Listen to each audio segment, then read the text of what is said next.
Alrighty, we're live. So do you want me to introduce it now or in 5 minutes? Go ahead now.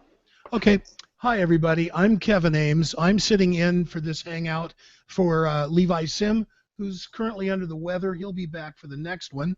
And today I'm very excited because we have modern sports portraits with Vanelli. And as you all know, Vanelli is an absolutely amazing photographer. He's a terrific sportsman as well. And this is brought to you by Perfectly Clear, who helps you save money and stay creative, and answers the question, how many more photos could you take if you could automatically fix, fine-tune, and batch in a matter of minutes, all while staying within your workflow. That's Perfectly Clear, and you can find more about them at athentech.com. That's ATHENTECH.com. We'll also be giving away 3 Perfectly Clear products today. We've got a full version and 2 copies of Perfect Eyes, which is an automatic eye enhancer that you can also take manual control of.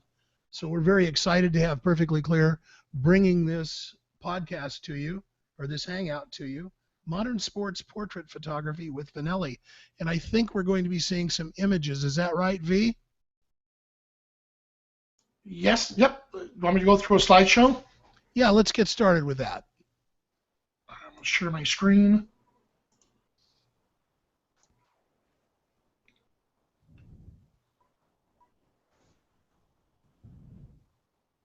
Here we go. Good. Is it coming through?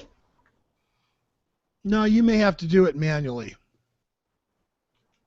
One moment. There we go.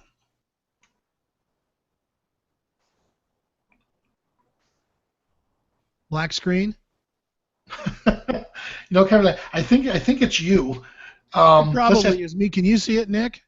No, I can't. You can or can't? Cannot. There we go. Okay. Now it's loading. Yeah, we just had it working earlier. So let's do this one more time. Good. Are you able to see it?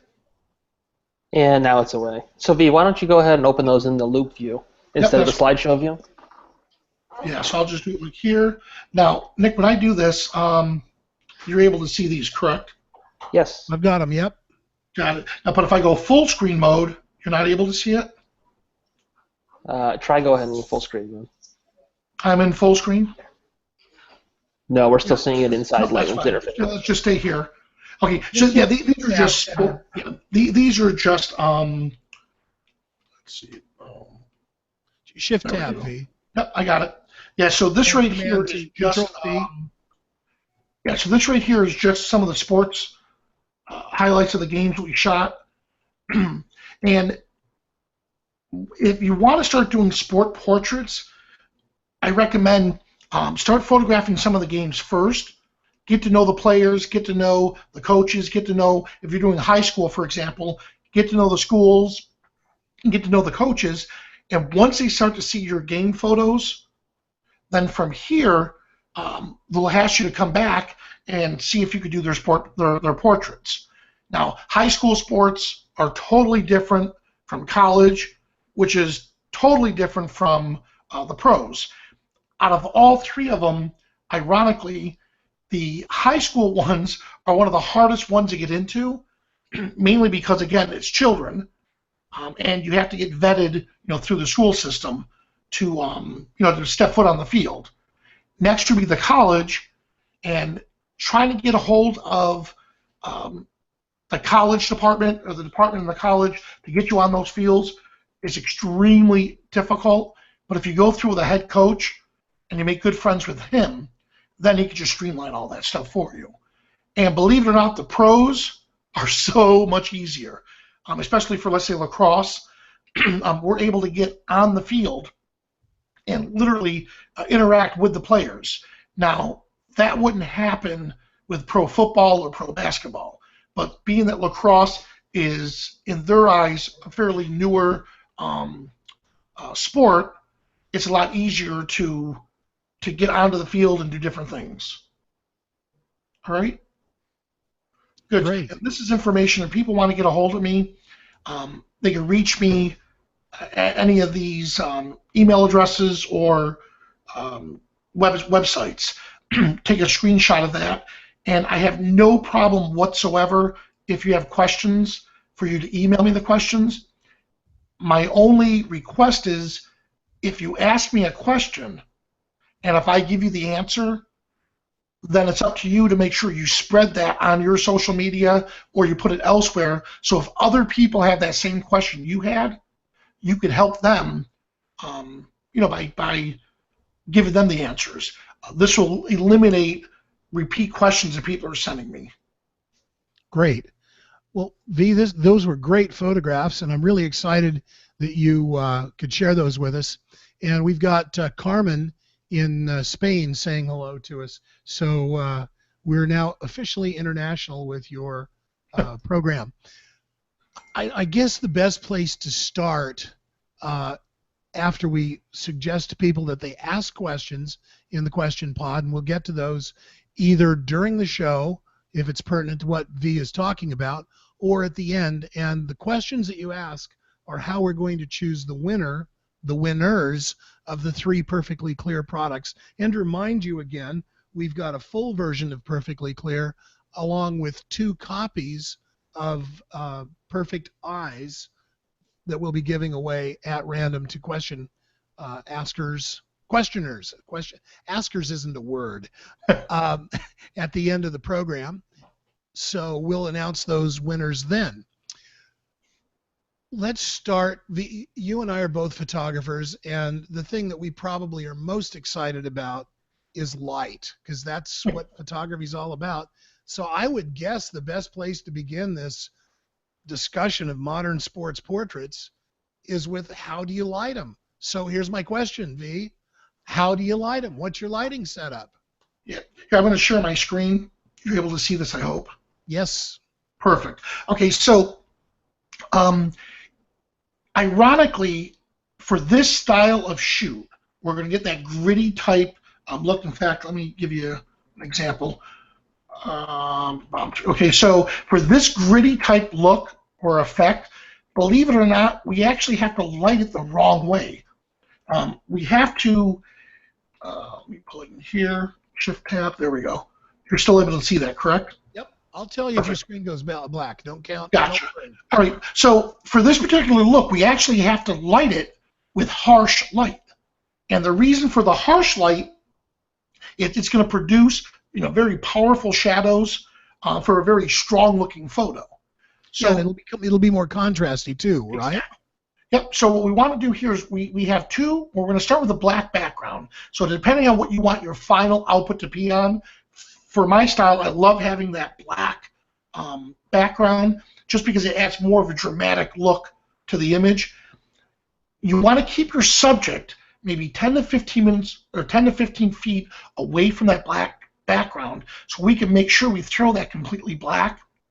I use 2 grids with strip boxes behind the subject, and what this is going to do is going to backlight them, and right around the shoulders and the sides, it's going to add that little extra depth to the image.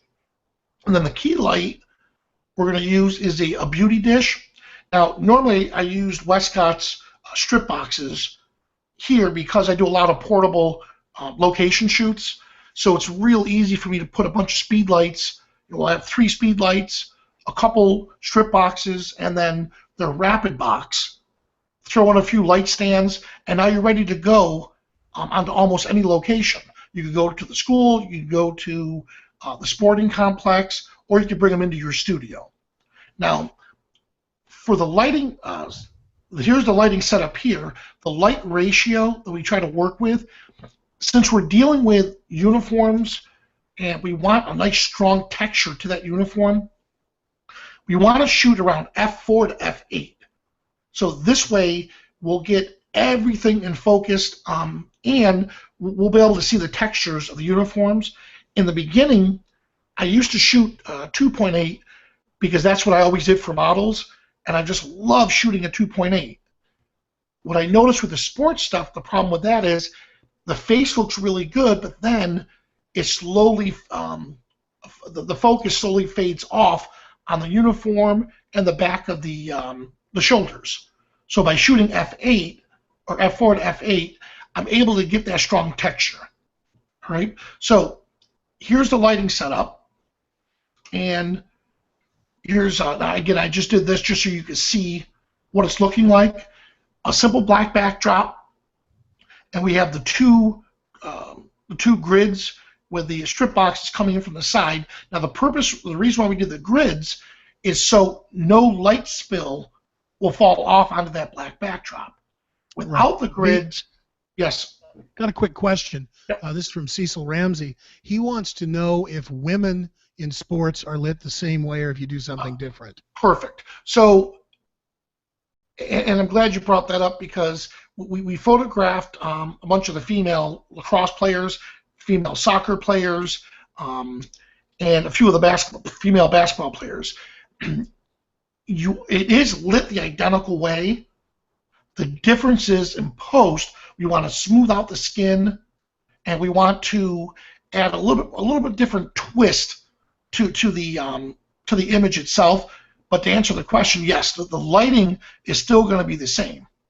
Great. And skin smoothing, I would imagine you use Perfectly Clear. Yeah, and I'll go through all that. So in the past, everything was done through Lightroom. If I'm batch processing, that's where Perfectly Clear comes in. And I'll go through all of that, how we can enhance the eyes, the skin, remove blemishes, all in one shot. Okay. All right. So, great. So here, like I said, here's the grids. This is going to make sure that the black stays true black, and the light is focusing, if you notice, right in these areas here. All right. And then the key here, so after we do the lighting setup, we have it all set, is you take your safe shot. So you take the shot that you know, this is what I'm here to do. I'm going to make sure that this shot is perfect. Boom, it's done. Well, now that you have the light set up, what you might as well do is start working on some composite type shots. So what I like to do is I like to have the subject do a regular shot or a regular pose in the middle. Then if it's, let's say, lacrosse, basketball, or football, whatever the sport is, have something the sport represents with the subject. So this here will be stylizing the actual shoot itself.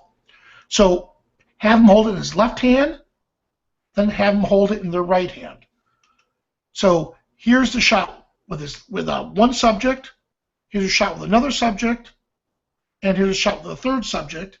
Now, when you put it all together, you can make it look like a game photo. You can make it look like a team photo, rather. They were all shot together, during the shoot.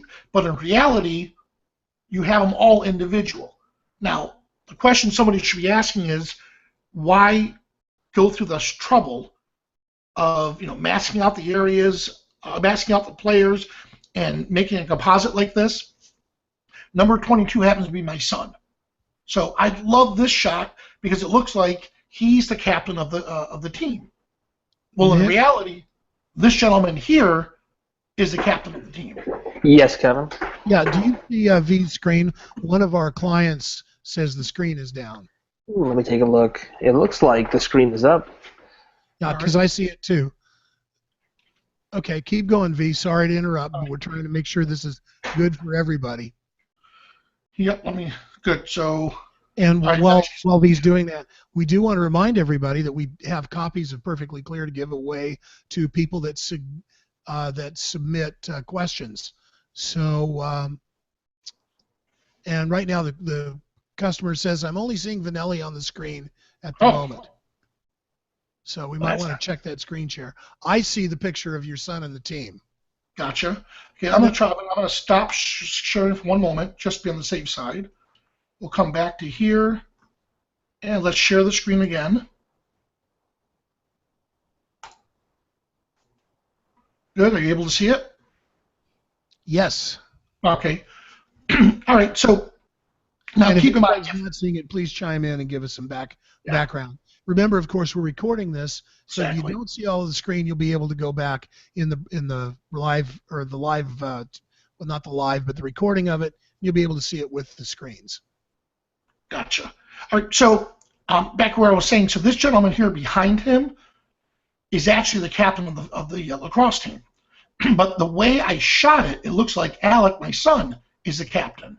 So now what we would do is we would move Alec to the back and move this kid, Alec Petrov, up to the front. Now he looks like the captain. Move Alec Petrov off and put this other kid, Caleb, up to the front. Now Caleb looks like he's the captain of the team. Seems to me like you're making a marketing move here. Exactly. So you already took the safe shot. So this is the shot that they hired you for. They got it. But now this shot here, or these shots like this, could be used for extras. So you give them what they want. So they ask for this, and then you take a couple steps forward and say, okay, so now that we have what you want, here are a few other things that we shot that I'm thinking you guys would like to use for your for your promotions, your advertisements, or to give to the players. Okay, so I've got a styling question. Everybody seems to have the same uniforms. Do you ever have problems with uniforms? I mean, you mentioned earlier that if you get to the head coach, you're golden. But do they ever just forget stuff? Because I imagine they don't take this stuff home. Yeah, so high school is a little more lenient. They let the kids take the uniforms home, and they expect them to wash them.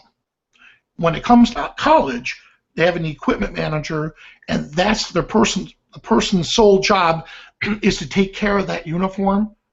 And so the players don't have access to the uniforms. Not to mention the fact for college, the copyright and everything else is a lot different. So you have to go through the proper channels. If I want Florida Tech, or if I want MIT, or if I want Syracuse University to appear, in some of my images, I have to get permission from the school, to be able to not only take the photograph but to display them. So with the team, like we mentioned earlier, if you get with the head coach, you're golden, because then the head coach will pull all the strings to make sure the athletic director and everyone else are on board, and you'll have your gear that you need. For this particular team, I love Florida Tech. These guys are geniuses. However, some of them participate in class, but they don't follow directions. I told them, dress as if you're stepping foot on the field. So everything from your helmet to your stick to your pads to your cleats, everything. Make sure you have that as if you're stepping foot on the field. Now, the reason for that is so we can actually see them. So you look at these here, I like it, but this here looks complete. This I really like because they have their helmets. They look like they're ready to play. Now, each of these, let me just be clear here, V. These five guys were not in the same photograph. Exactly. So these five guys were just individually, and then you pulled them off the backgrounds and put them together. Exactly. And the gentleman in front, Ryan Bailey, he was graduating, so we put him in like he was the captain. Well, then the following year, one of the other guys was graduating, so we put him in front to make him look like he was the captain, and we just kept swapping out different players. Now, one mistake I made with this particular shoot, you can't tell if this is a lacrosse team, a football team, a soccer team, whatever. You can't tell because we didn't style the shoot properly.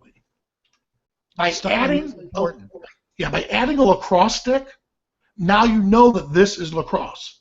So here, what I really should do in the future, or I'm sorry, in the past, what I should have done was had the guys on the end holding a lacrosse stick or something that shows that this is lacrosse.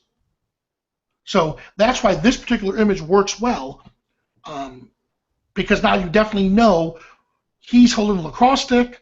This is the lacrosse team. Right.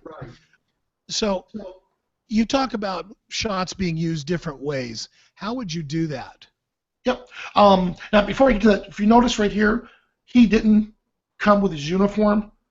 It kind of works, but it doesn't look complete. Now, same thing here.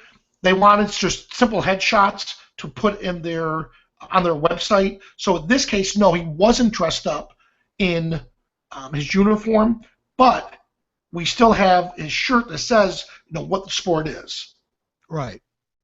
So here it is now. So here's the shot that you're supposed to take. Now, just to change it up just a touch, the same image cropped gave us a different look. And now from here we could add his name, we could add his jersey number, whatever we want in this blank area. Over on the right. Exactly.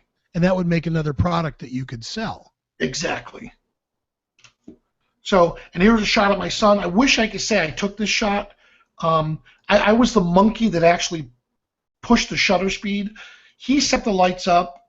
He styled the shoot. He told me exactly what he wanted. Because he's wearing gloves, he couldn't trigger the camera, so he asked me just to push the button or push the shutter, and this was his shot. The lighting and the concept is identical to what we all know that whoever pushes the button owns the copyright. Well, so. Remember the whole remember that monkey in the zoo, the monkey and the photographer. The monkey pushed the shutter, and there was this whole dilemma on who's the one who actually took the photo. In this case here, in all seriousness, I tried to recreate this. I can't tell you how many times with different players. It just never came out the same. And after looking at the image, it dawned on me I wasn't having them hold the stick properly. So, I had them holding the stick a little bit different. It just didn't look the same. So I can't take credit for being the one that actually designed this. So if a client were to say to me, hey, could you I want that identical shoot, for my entire team. That's why it's important to make sure you're able to recreate the stuff you've done in the past. Here, yes, I could go back and practice just to make sure it's identical to this. Yeah.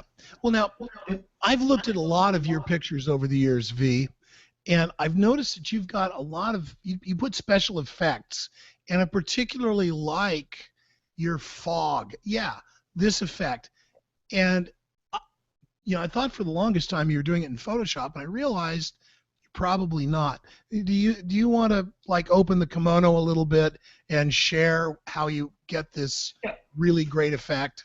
So during the shoot, again, I had the subject up there. We were done with the shoot that we had to have. So imagine having 30 to 40 players, and you're bombing them through, and it should only take about a minute to a minute and a half to photograph everything you just saw. Take the main shot, having them hold a stick in one hand, the other hand, a helmet. It's not that long. Once you're done doing the shoot, then you can play and be creative. Here we decided just to turn the strip box off to the side, and the mist that you're seeing, we just had somebody spraying in between the subject and the light itself. So the light is what backlit the mist, and that's what gave us that special effect. Are you telling me that's just water? Yeah, so this right here is just water. Yeah. So you don't really have to go out and buy the canned fog. And here's the actual fog.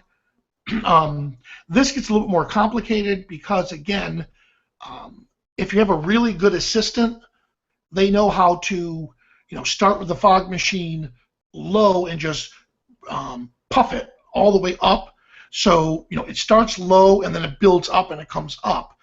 And then, of course, it dissipates. Whenever you're dealing with fog itself, always use that for the last part of the shoot. Unless you're in a gymnasium or someplace huge that has great ventilation, it gets choking. Well, and besides that, it's really foggy, and it Yes. gets in front of the lens, and when I'm doing that, I'll often have a fan just a really tight fan on their faces to keep the fog off the faces. Oh, that's a great idea. Now, here's one of the shots.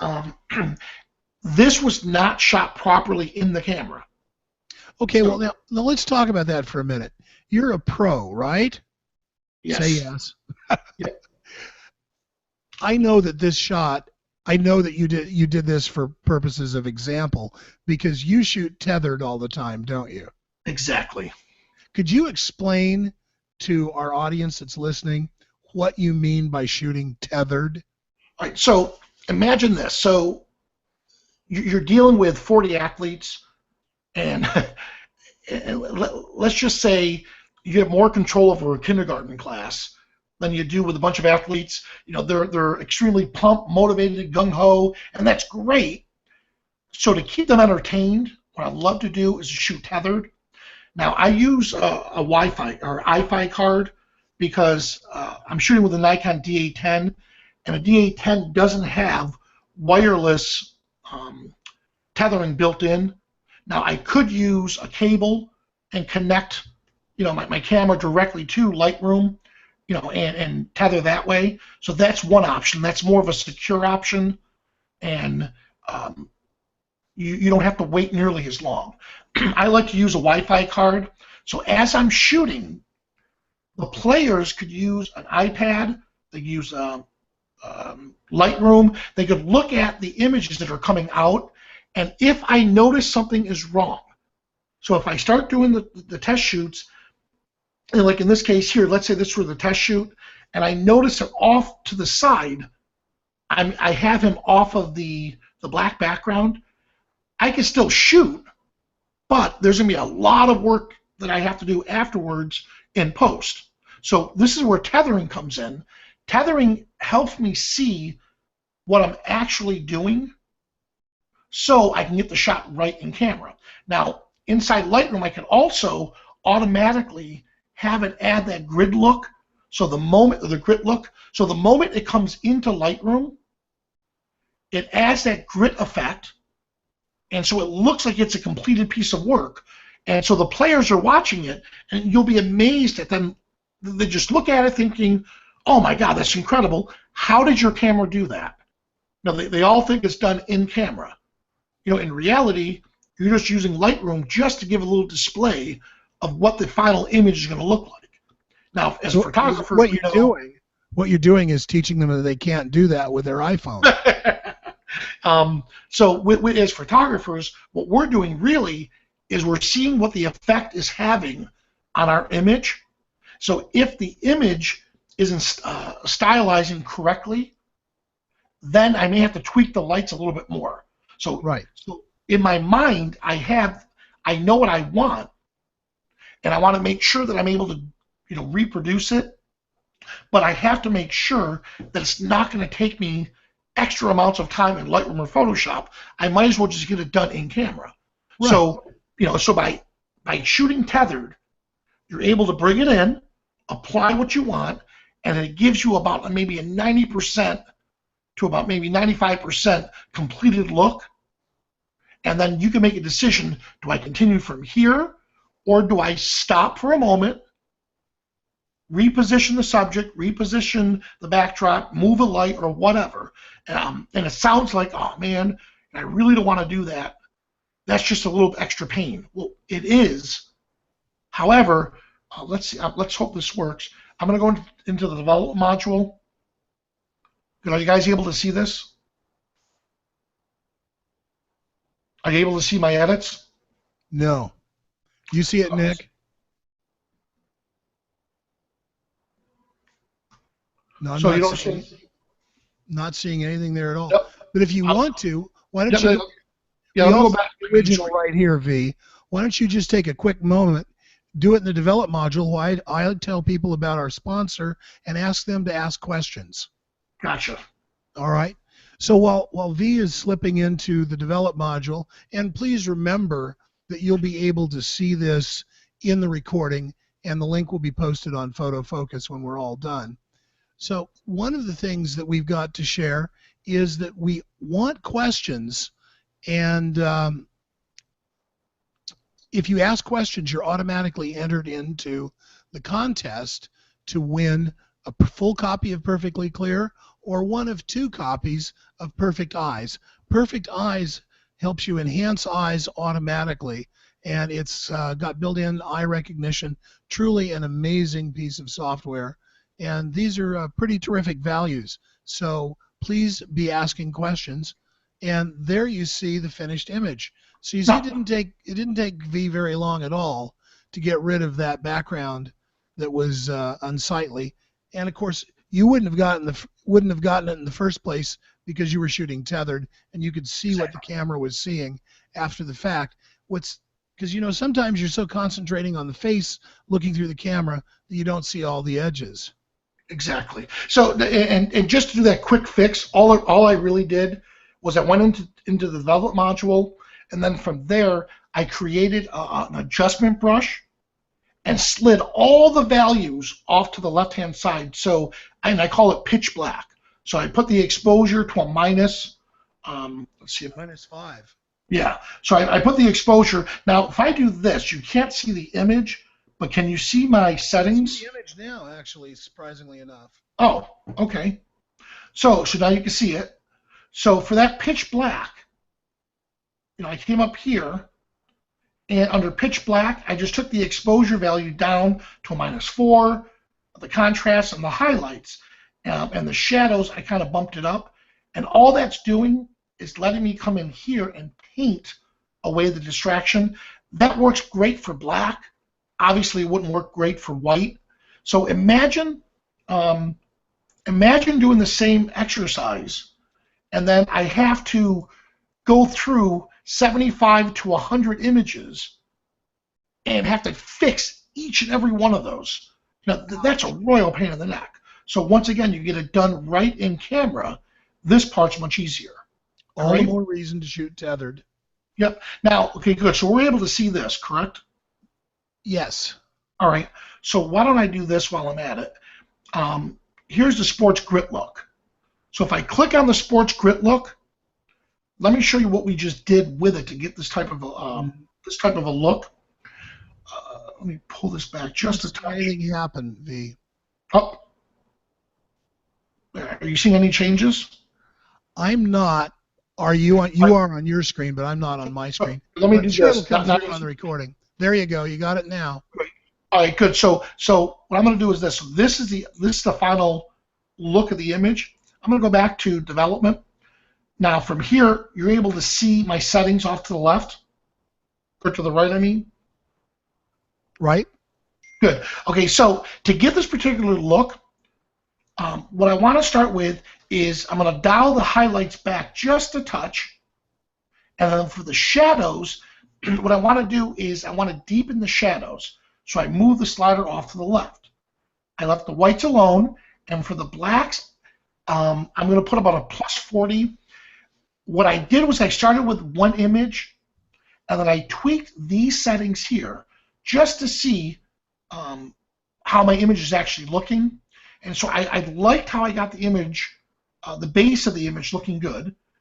The key to developing the grit type of look, there's 3 key factors to get this type of a look. Obviously, we already talked about the lighting. That was huge. For post-processing, what we need to do is take the clarity and jump that all the way up to 100. So this is without the clarity. So that's without the clarity. And then this is with clarity at 100. So what clarity is doing is adding texture to the uniform, to the skin. It's not sharpening. It's adding more structure. So sometimes people mistake clarity for sharpening. What clarity is really doing is adding more of a structure to the image. So that's one of the key right here. Here's the other 2 secrets. Here's the other secret. See the vibrancy? We're going to dial that back, and we're going to dial the saturation back. Now the reason for that is, let's do this. I'm going to move the saturation. I'm going to move this up. I'm going to move the saturation up and the vibrancy up, so you can't see it. There we go. So now look at what that just did. So if I didn't desaturate the image, or if I didn't dial back the vibrancy, now we're left with a regular image with that clarity, and it just doesn't look right. So the second secret to this type of a grid look is to make sure that you dial back the vibrancy and the saturation. Let me move this back a little bit, 1 second. There we go. All right, and the third secret sauce in creating this, let's see, is, oh, let me go back again, I'm sorry. All right, so we said that clarity was 1, the second one was vibrancy and saturation, and the third, for the tone, just a touch. I'm going to bring it down just a little bit, and what that's going to do is just bring everything back together again. And make sure I have that set. Yep, there we go.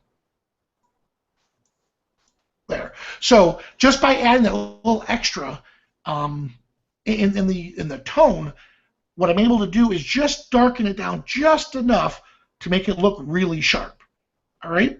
Now, one last thing I like to do too is, and again, this is just a base image. I'm going to grab the gradient filter, and I'm going to bring it down to black. I'm sorry, to exposure, and I'm going to make the exposure a little bit darker. And I'm just going to drag from the bottom up, and look at the effect. So I know you weren't able to see me do that in the develop module, but here's the overall effect of it. So once again, I was in the develop module. I clicked on the gradient filter, and I just dragged it from the bottom of the screen to the top with an exposed value of, let's say, minus 2, or maybe even minus 2.3. That's entirely up to you. But what that does now is just adds a little bit more of that mystique to the image, and it puts it right up on top. All right? That's great, V. That looks wonderful. We do have a question, and I happen to know that you're going to do this anyway. One of our viewers wants to know, how do you make the composites? And I think it's like, isn't that next on the list of things you want to do? Yeah, let's just hope we're able to open up Photoshop. Yeah, let's hope that we're able to fire up Photoshop to get us working. Let's see. Let me share my screen, and I'm going to go into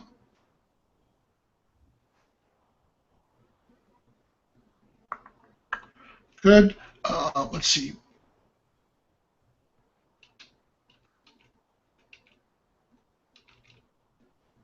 Good now. Did when I shared my screen, did Photoshop come up yet? You haven't shared your screen yet. Oh, there it is. There we go. We're on Photoshop now. Okay, great. Now, you're going to be showing us some Perfectly Clear too? Yeah. Yeah. So let me jump over here to get the edit in Photoshop. There we go. All right, good. Now let's hope this shows up. Good. Are you able to see the Lacrosse players? I don't see it on my screen. Do you see it, Nick? No, I don't see it yet. Give it just a second to show up.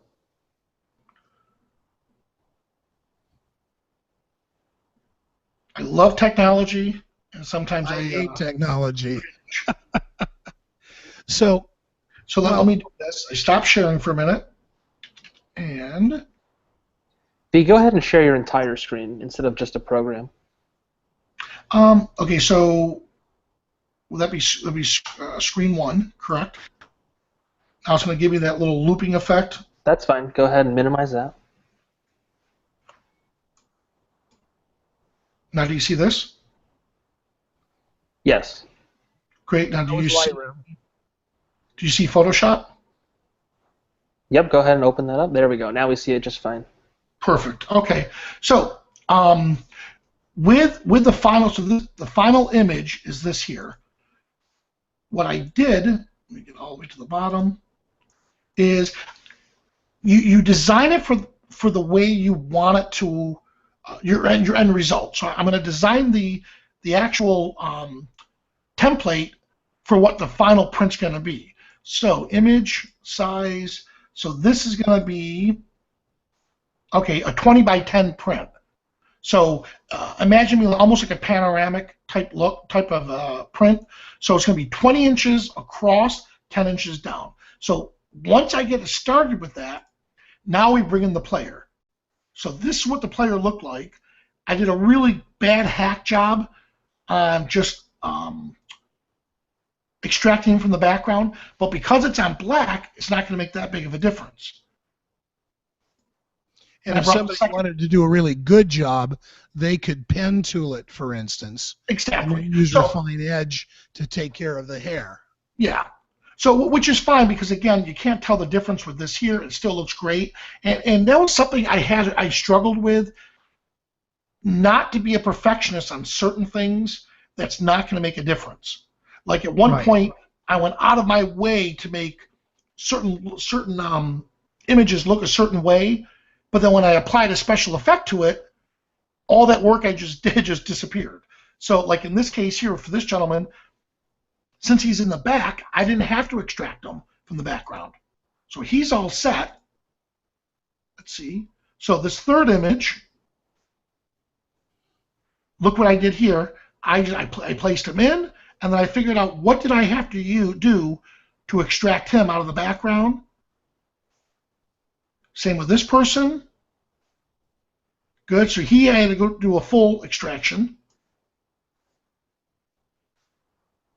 Let's see, full extraction there, full there. And notice what's happening, and especially the person in the front, is the reason why the person in the front has to be extracted is because of the back. Now, this was a quick, I just did this, we needed it for a sports banquet, so it took me maybe 15 to 20 minutes to produce this. My future ones, now what I do is I actually extract. So if I know I'm going to do a composite, I take the time, 10 to 15 minutes, and extract the person from the background, and then save that as a separate image. So in the future, if let's say if a coach calls and says, hey, I really want a banner for homecoming, or let's say a professional team calls and says, hey, I want a banner with these 5 players in it, I could just go to that folder. They're already extracted, and then just place them where I want. All right? Now, the secret to this right here, to make it really fall in, because right now they're all not color balanced, if I throw little levels in it, and then I drop another photo filter, what that's doing is it's coming on the entire image. Here's where I switched it back. Oh, I know. There we go. I was wondering why that was different. All right, so here we go. So by adding this color filter to it, or this photo filter, what that's doing is giving each of them the same tone on the image itself. And then here I decided just to grab it and bring it out a little bit further. And that was the other image. Good. So right here, the only difference I did was I took this, I realized, you know what, I want to make it a little bit bigger, and I just expanded it. So the secret to this type of a composite is to make sure that each image is shot with the same identical light. You process it first, and then you composite it in this, and then you use something like a photo filter like so, just to tie all of them in together. All right? Now, do you mind sharing, V, real quick, the settings you used on the photo filter? Could you show the properties panel and let people? Could you? I mean, are you willing to open that much of? Oh yeah, I have no problem. You're saying with the photo filter? All that was I applied a warming filter to it. So I used a default warming filter. You could change that. Any of the ones you want until it's like, so here's more of a bluish cooler look. So you just go through and decide which one you feel comfortable with. And in this case, you know, I used a warming filter, the very first default one, and I tied it in. Now to complete all of this, a lot of times what I'll do is I'll use Nik software, On One software. I'll use any of those as my final stages, even Topaz, just to see if I can make a different look on this. But let me back up for one moment. Now, are we back into Lightroom again? Yes, but one quick question, V, for you. When you're bringing these individual images into Photoshop before you composite, are you bringing them in after you apply the special effects to each image individually? Yep. So that's what I said earlier. So here's the three. Let's say we did these three right here. All right. For these three right here, I would apply the special effect filter first. So in this case here, what we did earlier, Sport Grit. And by the way, under Vanelli where I put double pluses, the only reason why I did that was so it'll appear at the very top of my preset list. Here's my Sports Grit, there. So now I have the sporting effect that I like. So I have this look, and then from here, I would edit in and go right into Photoshop from there. So I make sure that all of them have that same look applied to it, and then, you know, apply just one last color filter just to even everything out. All right. Now that I have you in here, that harshing filter that we just did, or that grit look that we just did, if there's any blemishes whatsoever on the subject, or if you're dealing, like we said earlier, with females, you have to smooth the skin first before applying this effect. So let's reset it. So now I'm back to default values of everything is back set back to 0. I can either do that, or if I wanted to, I can come over in my development module, and from the development module, I can go into the history, and I can just go back to what I had from the very beginning. All right. So I like creating that little reset preset, because it takes all these values and zeroes them out. So in this particular is perfectly clear, V? Yep. So this particular shot here, if imagine doing again 30 of these images. The old way of doing it was I'd come in here and I would just start clicking away on the blemishes. So while you're doing that, V, I'm only going to do a couple of them. So I would click on the blemishes and then fix the eyes, right? That's going to take way too long. So instead, let's go back here. This is where Perfectly Clear comes in. Now, before I go into Perfectly Clear, did you want to add something? Yeah, I was going to mention that we do have a contest going, and it's actually a drawing for people that do ask questions during the podcast, or during the well, I think of it as a podcast, but during the Hangout. So if you've got questions, please put them in the chat section, and we'll get to those. And I do have a question pending as soon as you get through with this, V. Yep. So then what we'll do is I'll do this. I can either edit with Perfectly Clear inside Lightroom, or I could take it into Photoshop and go that route. I'm just going to go into Photoshop for now, just to show you a few little quick tips and tricks. So while that's loading, Kevin, while that's loading, did you want to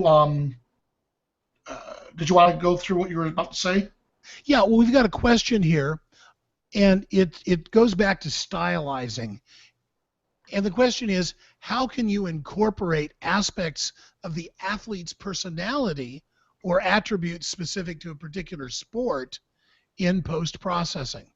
And I would imagine that would have something to do, like with women, you'd wanted strong but really smooth skin. Yeah. Yeah. So are they asking about like we have the helmet, we have a lacrosse stick? I think that's part of what they're talking about. But they're also personality, because I've noticed that you've got the same pretty much expression on everybody. Oh, gotcha. I see what you're saying. Gotcha. Yeah. So okay. So how I get a lot of these expressions is I'll talk to the person and I'll have them relive a moment. And what I like to do is imagine taking 40 of them all together. So I'm sitting with a whole group of people. If it's a one-person job, big deal. I mean, if it's one portrait, you can easily do it with one person. But if there's 40 of them, you don't want to repeat yourself 40 different times. So you bring everyone together and you say, okay, guys, this is what we're going to do. And you show them the finished product. They're all excited. They see it. In fact, let me, I'm so sorry, Kevin. Let me stop sharing there. So they're able to see it, and they're really excited about the end product. And then what you do is you tell them, look, what you're going to do is you're going to get up here, and I want you to close your eyes for a moment and think about one of the games you guys played that you lost. And then you look at, I point to one of the kids, and they start telling me a story on how they should have won that game. And then I tell them, you know what? I can't wait for MIT to flip through the internet and they see your images. And they're going to say, oh my God, they're looking at me. That look on their face, they're thinking about me during that shoot. So that's the type of look that, I'm going to get you, this is what you're going to do. Or if you're a champion, give that little smirk like, you think you're going to knock me off, my title. So, and by doing that, you start to build that into them. So when they do get up there in front of the shoot, and you do explain, I'm going to have you pose this way first, this way, this way. So you give them all their directions, so all 40 of them see it at once. And then when they get up there, now all you have to worry about is getting the expression or pulling it out of the person. So in that case, you just say, hey, so-and-so, let's say Kyle Harrison. Kyle, when Casey Powell looks at this image, he's going to say, yeah, is he looking at me? And then get that grit look going and get the intensity. And sometimes you get them to yell or shout. And that motivation just adds to the entire scene. And then that's where you start snapping the shots. That's great. So I interrupted your Perfectly Clear demo. I apologize. No problem. Here, let me get back to that. So I'll share my screen.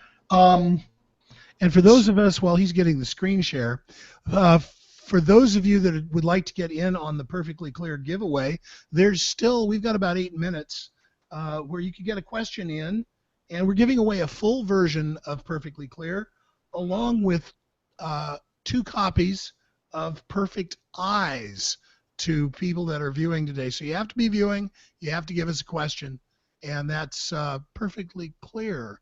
Back to you, V. Gotcha. I know. Please say you're seeing Photoshop. No. No, we see black right now, V. There we go. Okay, so let me go back again. You can go back to Perfectly Clear for just a second. That'd be great. Let's see. Share. All right. Now you're able to see it? I see me, but go ahead. Yes, we're there. We're back in Photoshop. Great. All right. I'm going to right mouse click on the background layer and convert that to a smart object. The neat thing about Perfectly Clear is because we're dealing with a smart object, now it turns into a smart filter.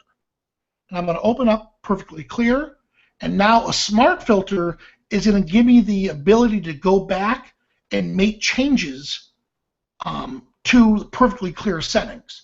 So in this case here, let's zoom in on Chance. So I do know I have to get rid of these blemishes that he has. And I want his eyes to really snap. So here's detail. Here's beautify. So I'm going to go through one of them. I actually like beautify here. This is vivid. Nope, I'm going to go back to beautify. I like that as my starting point. Then under the adjust, here's before, here's after. Look what that does to the eyes. I love that right there. Before, after. Now, I can come in with the blemishes, and I can tweak it in just a little bit more to where it's hiding or softening the blemishes. There we go. Got it? So with Perfectly Clear, it just tweaked my exposure. It had a little more depth to the actual image. But down in here with the portrait side of it, it helped remove blemishes. The infrared, if there's like redness in his skin, it helped alleviate that. And of course, there's Perfectly Smooth. Let me dial it back just a little bit. Because if you make it too smooth, the gritty look goes away. Exactly. So with the eye enhancement, look at this. I love what the eye is doing. From here to here, it just pops. Now I hit OK, and now I save it. Now, once I save the image, I'm going to go back into Lightroom, or actually it goes back to Lightroom for me. I think you did. Did you do that in Photoshop? Okay, never mind. Yep, so I did it in Photoshop. So now that I'm back in Lightroom, it re-imported it for me. And here we are. Now, because I didn't go overboard on removing the blemishes, it'll still look great. I could tweak it a little bit more in this area here, but instead, let's just run the preset first. So here's the sport grit look. Boom.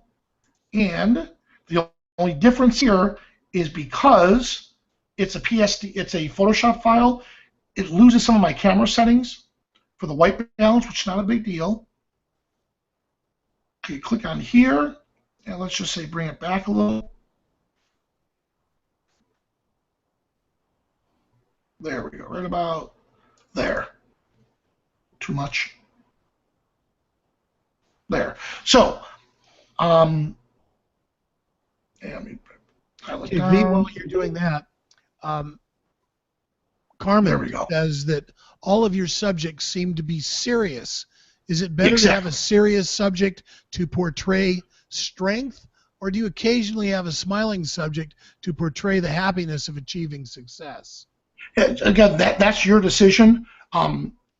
Keep in mind that I ended up pulling all these images from the same style of shoot, so to make everyone look the same, I had everyone have the exact same expression. You know, sometimes, like in this case here, he has a little more of a proud look on his face. This guy here cracks me up. You see the different look on his face. So you have to make a decision. Is if it's for a one person, then yes, shoot them using all different types of looks and different type of expressions. You could have them looking for sports. A lot of times people they equate sports with a rough, tough attitude. Now that could change if you have a person, let's say, with a bunch of gold medals around them. If they have gold medals around them, now you may want to have them not look intense, but look like, yeah, I accomplished these, that type of a look. So it's up to you as the artist to decide, do I want the entire look, the shoot to be the same looking, or do I want them all to be individuals? Well, V, this has been absolutely great. We've got a couple of minutes left. Do you have any closing comments for folks Well, yeah, the last modern sports portraits? Yeah. So the last part of it, so we figured out how to do all the shooting of it, and that's great. Real quick, 30 seconds, how do you print these things? So the best way is there's if you want to have a school representative that's one person you're dealing with, you could go off and send it to Miller Lab, for example. Miller Lab, you could shoot early in the morning, and by 1 p.m., if you send them the files, the very next day, they'll have everything packaged for you in individual envelopes. Let me stop sharing my screen. They'll have individual envelopes for everyone to share or for everyone to see, so you can just pass them out to the different players. And the cost is dirt cheap. If you'd rather, you could put it on SmugMug or Zenfolio, and you can let them do the fulfillment center. I love using Bay Photos for the one-off stuff. So if I were to do, let's say, a metal print, I could use metal murals. If I'm using a metallic look, I'll use Bay Photos. So you have to decide how you want to give these people the images afterwards. And again, there's so many options out there that you can do that are very cost-effective for you. Okay, well that just about takes care of it. And we do have, I've gotten this from, I've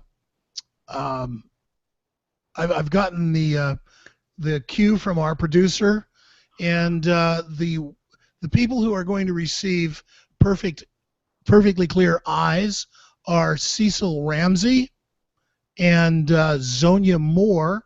So they're the two copies of Perfect Eyes. Perfectly Clear eyes. Is it Perfect Eyes, V? Perfect It is Eyes. Perfect Eyes, yes. And the full version goes to Carmen Mendich. So Carmen, Zonia, and Cecil, congratulations, and thanks for hanging out with us. And thanks to Perfectly Clear for sponsoring this Modern Sports Portraits with Vanelli. I'm Kevin Ames, sitting in for Levi Sim. Thank you for viewing, and be sure to catch us all on photofocus.com. Hey, thanks, Kevin. You're welcome, V. Good job. And we're still